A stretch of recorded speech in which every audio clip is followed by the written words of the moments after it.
بدأ. Assalamu alaikum wa rahmatullahi wa barakatuh. Brothers, what we have would like to do is every Friday between 1 o'clock and 1:20 for 20 minutes, 15 to 20 minutes, is to speak about some of the contemporary issues, some of the ahkam, some of the rulings that will brief the Muslim community here about some of the questions and some of the points and ideas that they would like to understand about Islam and about the ahkam shari'ah. So this is something that we will progress every Friday for about 20 minutes from 1 o'clock to 1:20, as we've already advertised it on the mosque's WhatsApp page. So that way we have.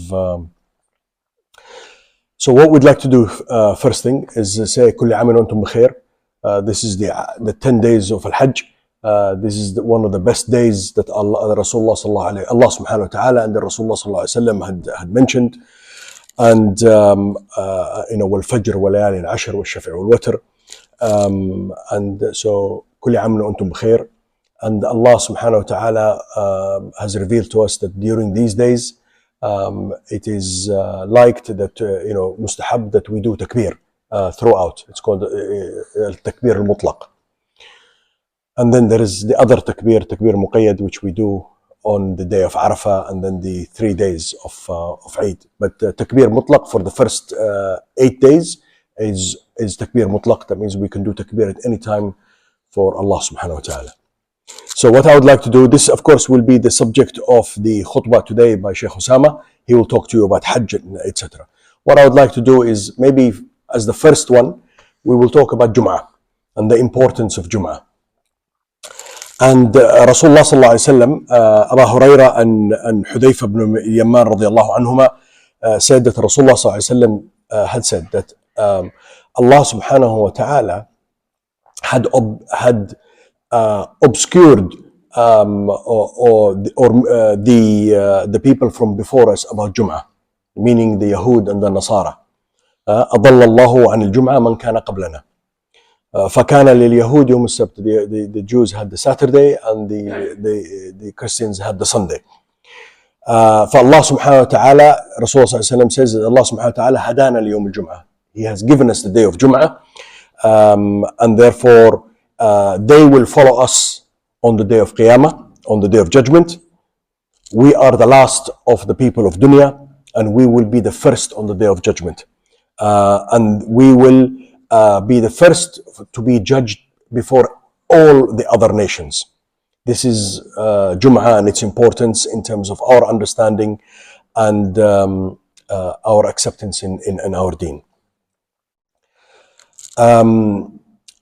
The Yawm al-Jum'ah has been, Imam al-Nawawi says that it's been ordered for us and been better than all of the other days, and that we are encouraged to do a lot of ijtihad for our souls, for ourselves during this day, so that we can fulfill the obligations of this day. So the first thing is starting from Fajr. The Fajr of Jum'ah is favored for somebody to pray Jama'ah on Jum'ah, and then to continue after that. Then you have to be coming early to Salat al-Jum'ah, and then listening to the khutbah, and then at the end of the day, just before Maghrib, the hour before Maghrib is one of the hours that Allah subhanahu wa ta'ala has said will be an hour of forgiveness and acceptance of the dua. So this is the importance of the day of Jum'ah for us. Aws ibn Aws radiallahu anhu says that Rasulullah sallallahu alayhi wa sallam said, on the day, on Jum'ah, Allah subhanahu wa ta'ala created Adam, خلق الله فيه Adam, and it is the day that his soul was taken, and it will be the day of a nafkha. That means when the trumpet will be blown, and basically the day of judgment. And there will be also فيه يوم الصعقة, and that will be also the day of a sa'iqah. That means when the scream, if you wish, that's how it's translated into English. And then on this day we do a lot of salah on Rasulullah sallallahu alayhi wa sallam. فأكثروا من الصلاة علي. That's what Rasulullah sallallahu فإن صلاتكم معروضة علي. That your salawat that you give to me, I will receive them. And they said, Ya Rasulullah, كيف تعرض صلاتنا عليك? How could our salat on you be presented to you when you will have been on earth, in the ground for so many times, for so many years? He says, Allah subhanahu wa ta'ala has prohibited the earth from eating the bodies of the prophets. That means the prophets, their bodies are maintained as they are.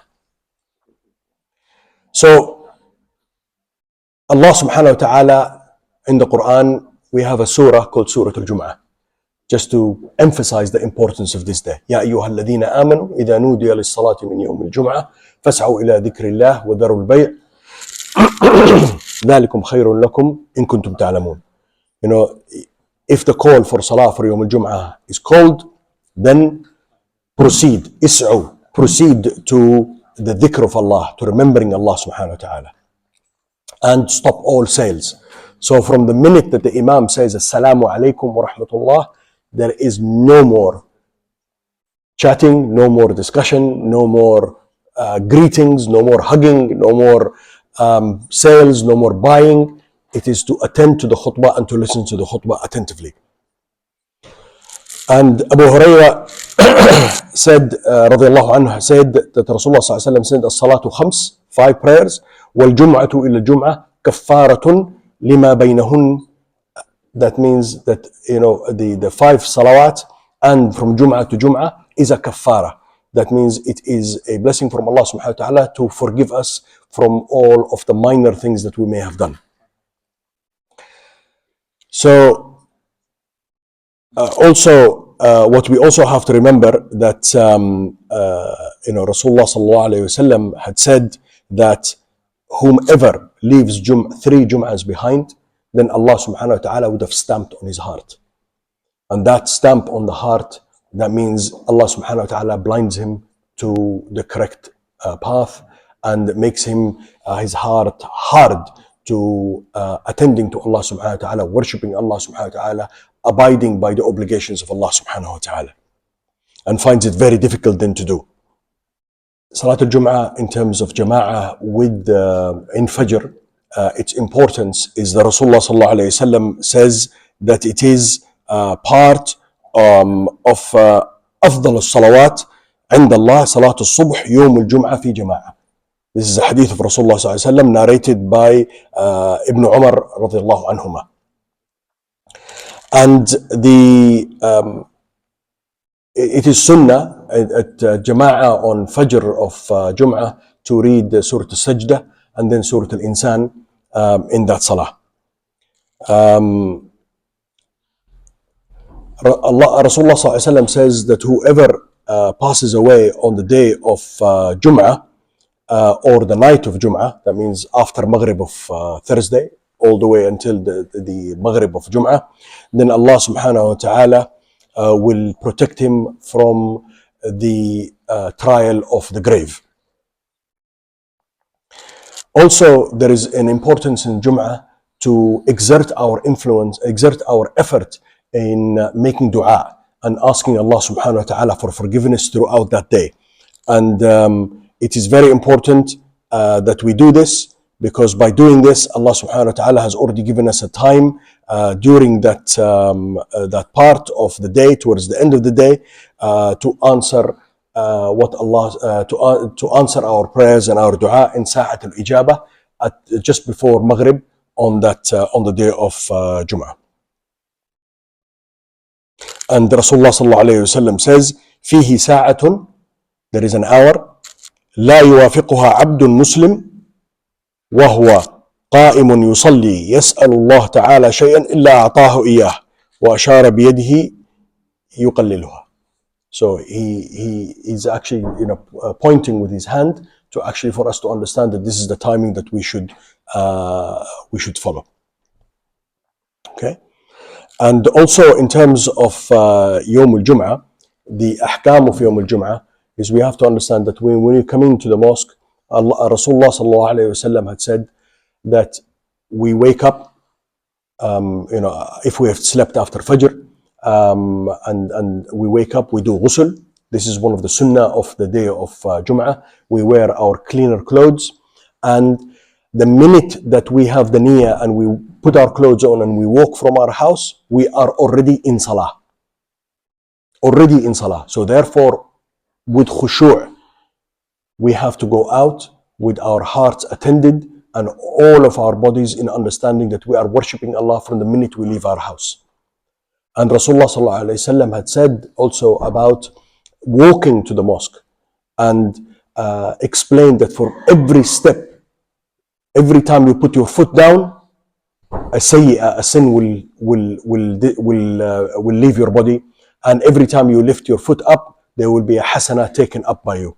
So this is a way of actually trying to combine all of these aspects. And Imam Hajar says that it is all of these together that gives you the kaffara between Jum'ah and Jum'ah. It's not one, it's not two, it's all of these things come together that give you the kaffara from Jum'ah to Jum'ah. Also Rasulullah sallallahu alaihi wasallam says, man bakkara wa abtakar. That means there is a difference of opinion on what is bakkara mean. Some will say that bakkara means he gives a sadaqah on his way to the mosque. And some are saying, no, it is bakkara wa abtakar is the same, but it's just emphasizing the importance of coming early.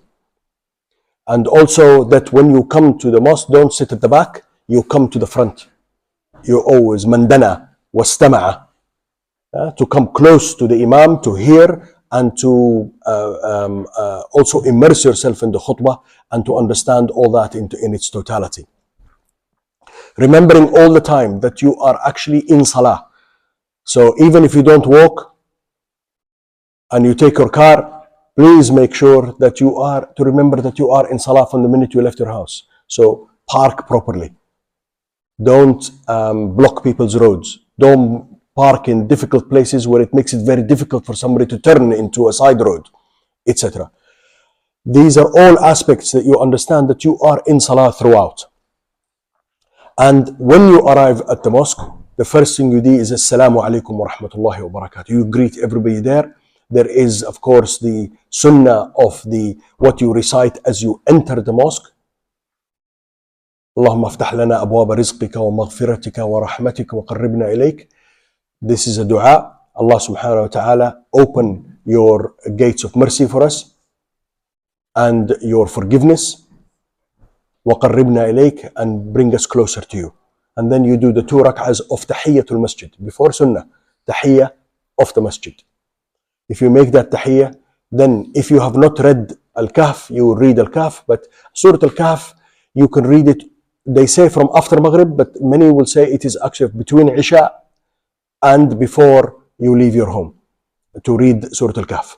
That is the best time. But there, of course, it's open. It says Qira'ah to Surah Al-Kahf. But some would say that this is what was more often done by Rasulullah sallallahu alaihi wasallam and the Sahaba. So not to say that this is exactly how to do it. No, this is what is better, but it's not exactly the only way. Always remember that when you enter into the mosque, in that you can read, and you can read Quran in a voice. Allah subhanahu wa ta'ala says, وَلَا تَجْهَرْ بِصَلَاتِكَ وَلَا تُخَافِتْ بِهَا. Don't make your voice so loud, and don't make it so quiet. So in terms of the readings of the Quran, you can read with a louder voice. Rasulullah sallallahu alaihi wasallam would always enter and he would say, Dabibun Nahl. The Dabibun Nahl is like a beehive. When you enter the mosque, it should be like a beehive. It's not a church. Shh, quiet. No, there's no such thing. In Islam, as long as it's not about buying and selling and how's the fruit and vegetables today, and I have a mart outside, or I've lost my this. No, that is outside the mosque. So finally, then the point would be that when we enter here and we enter into this mosque, and we can speak in a slightly louder voice in terms of talking, in terms of hilaqul ilm, etc. However,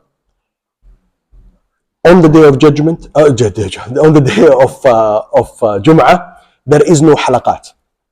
Okay, it's not allowed. This is the only way that we can actually give this lesson. Is everybody is looking towards Al-Qibla, towards Mecca, and listening, and that's how we do it. Okay. طيب, it is adhan time. جزاكم الله خير. بارك الله فيكم. والسلام عليكم ورحمة الله وبركاته.